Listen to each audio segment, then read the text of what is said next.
أهلا وسهلا ومرحبا. Rabbii itti amantu saniin si qabe, rabbii si uume saniin si qabe. Sagalee tana sheernaa gootu malee bira na jalaan dabrin. Yaa nama sheekaa, yaa nama hayyuu, maalumatu hafe, maal dhaggeeffachaa jirtan, maal eegaa jirtan. Ilmi namaa gara jabina takkaa Falastiinii fi Israa'eelii walirratti raawwatin, gara jabina takkaa gostummaan Huutuu fi Tuutsi biyya Ruwaandaa takka jara lafaa cirtee wal balleesse suni walirratti raawwatin, ilmaan Oromoo walirratti raawwataa jirti. Maa calliftan isinitti tole, isin gammachiise, ati ka Jimmaa, ati ka Harargee, ka jidduu deemtee ibalu goota jettee kaan kaanitti ergitu. Seenaa si gaafata, seenaa jalaan baatu. Otoo nama akka keetii ka garaa nyaatee qabu, nama guddaa akka keetii ka argitee biyya ormaa kana keessa bubbulee argitee akkaataa jireenyaa beeku ta'e rakkoon qabu, argitee miskiina karaa deemu ka nyaatee garaa hin qabne, ijoollee daa'ima areeda hin qabnetu dararamee rakkifamaa jira. Seenaa addunyaa keessatti diina kophee nyaachise hin garre awwalaaf ilmaan Oromootu ta amantaa takkatti amantu, ta afaan takka dubbattu walirra dalagaa jira. Waan hedduu garaa nama nyaatu. Mucaan amma suuraa gubbatti argitan kuni mucaa eda ijoolleen Walloo liivii gubbatti halkan guutuu cafaqaa bultee biyyee nyaachisaa bulte sanii funyaan kana cabsanii cafaqaa bulan. Amman tana akhiramee gara fuula Rabbii deemee jira. Hedduu garaa nama nyaatu. Waan kana viidiyoo tana sheer godhaati ustaazota hunda biraan naagaa, sheekota hunda biraan naagaa. Namoonni dandeetii qabdan ka miidiyaa kana gubbaa tetteessan akka gandaatiin gabbaha ijoollee teessanii dubbadha. Ijoollee teessan irraa dubbadha gorsaani. Akka gandaatiin akka sheekootaati yoo ka isin dhagaan taate gabbahaatii namuu dhaamsa kannaa gorsa kannaa. Wanni kun wallaahi yoo isin calliftanii tetteessanii ilaaltanii. Namni hawaasaa tokko gaafa hawaasni wal miidhuu gabbee hawaasa dura namni hawaasa dura jiru gabbee hawaasa irraa dubbachuu danda'u qaba. Waan kana gabbahaatii irraa dubbadhaatii akka ijoolleen tu waan kana dhiiftu. Waan kana dhiisaa ijoollee wanni kun gaarii miti. Miskiinni hudduu cittoodhaa kan dalaganna jee biyyaa bahe kanii fi bishaan baaraarra taa'e bishaan baaraa guddaa sanirra dabree ammaan tana deemee akkana wal godhu maallaqa ummaan ta'e selliqeeffattee si qajeelchisan hin dagatin. Waan san yaadadhu. Ati nama re'eetti gurguranii nama sa'aatti gurguranii.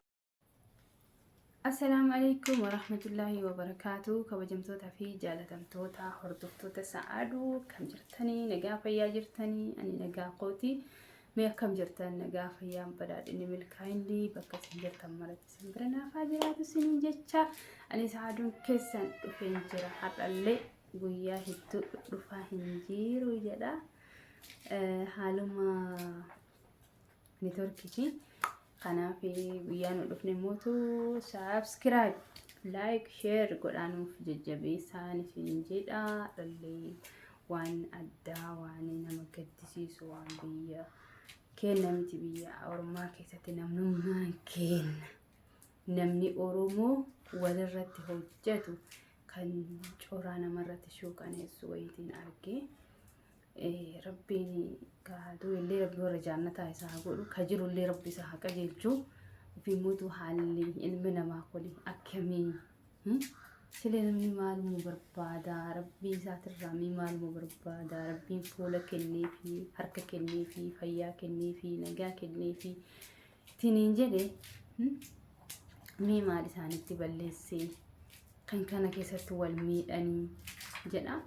Hedduu takka nama dhibaataanii waan ta'amuu qabne jechuudha. Wallaahi hedduu takka nama dhibaa baay'ee nama gaddisiisa.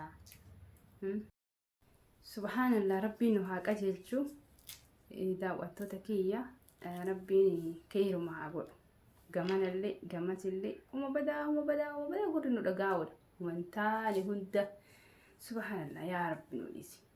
يا رب لوريس يا رب كان سجلي قشوش ولا جرو أنا ما أنا بقوله يا فتانجرا نتي بقوله نوجه توبي عروب نورو بقوله عرفتني بقوله كنا يا سانتوري أنجزني تاساجرو كنا رافيت إيجتشورا أما بقوله تينا شمونا كأنمو بنا كرسي خيرني بنا جلا أنا ما ودما خنا يو أورورة تويتا إني جرسان أشيد سند دفيج أفسهن وداتين Kan ammootu me orullee dhiyoo tana isin agarsiisee jira miti.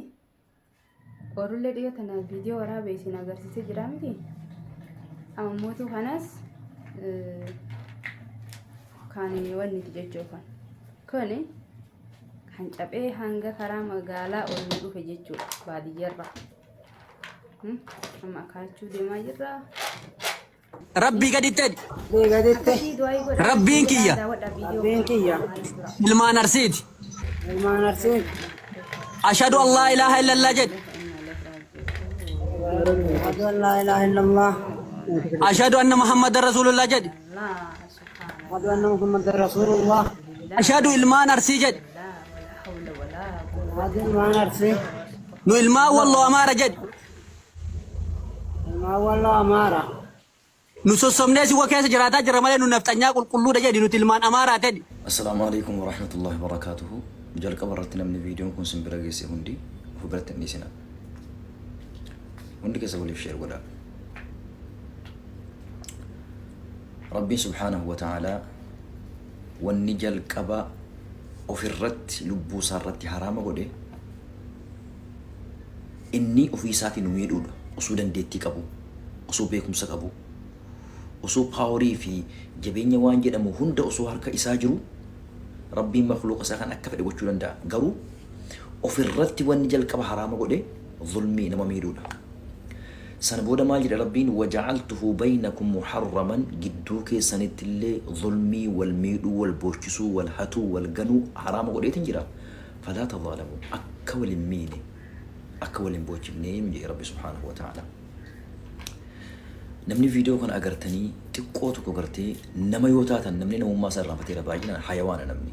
Hayawaana saree fi harree beeytu miti. Warra Rabbiin kal an'aami jedhe akka horiitti nyaatee dhuguu malee dabree rafuu ka'uu malee waan takka kan sammuun isaa keessa hin jirre yoo namummaan keessa hin jirre yoo gartee namaaf hin yaanne hayawaana jedhama. Rabbiin keenya subhaanahu wa ta'aalaa Qur'aana kabajamaa buuse keessatti akkana jedha wattaquu fitnatan laa tusiibanna alladhiina zalamuu minkum khaassa. Fitnaa warra isin keessaa waa balleesse qofa dhuftee funaantee fuutee kan hin baane sana eeggadha. Balaa yeroo bu'u jedhan yaa ummu saaliha waqaal nama gaariillee nama badaallee walitti qabee balaan sun dhabama nama godha jedhan. Warri Suudii keessa jirtan xiqqaa fi guddaan beekaa fi wallaalaan namni an muslima jettan ilmaan abbaa tokko ilmaan muslimaa waan hin taane raawwatu jiran balaa kana yoo daftanii asitti hin dhaabne Rabbiin musiibaa hin jirreen warra gaariillee aalimallee sheekotallee muftiillee du'aatotallee waliin akkas hin xarabu shakkii tokko godhina. Ammoo viidiyoo kiyya kana wal biraan gahaa. Haqa jechuu daawwattoota kiyya Rabbiin keeruma haa godhu. Gamanallee gamatillee uma badaa gurri nu dhagaa'udha. Wantaani hunda subhanallah yaa Rabbi nuudhisi. Yaa Rabbi nuudhisi. Yaa Rabbi kan sagalee qoshoshosh godhaa jiru. Anuma boqqolloo yaafataan jira. Nuti boqqolloon nu gahee Itoophiyaa roobni nu roobee boqqolloo harkisanii boqqolloo kana yaasaan ture. Hanga isinitti taasaa jiru kana kanarraa fixee jechuudha. Amma boqqolloo teenna shummoo naqannamoo buna qursii akkanne buna jalaa anamma waddama kana yoo oorurratti wayita inni jiru sana asheeta san daddafee cabsee hin waddaatiin kanammootu me oorullee dhiyoo tana isin agarsiisee jira miti. Oorullee dhiyoo tana viidiyoo waraabee isin agarsiisee jira miti. Ammootu kanas kan wanni jechuudha. Kuni kan caphee hanga karaa magaalaa ol dhufe jechuudha baadiyyaarra.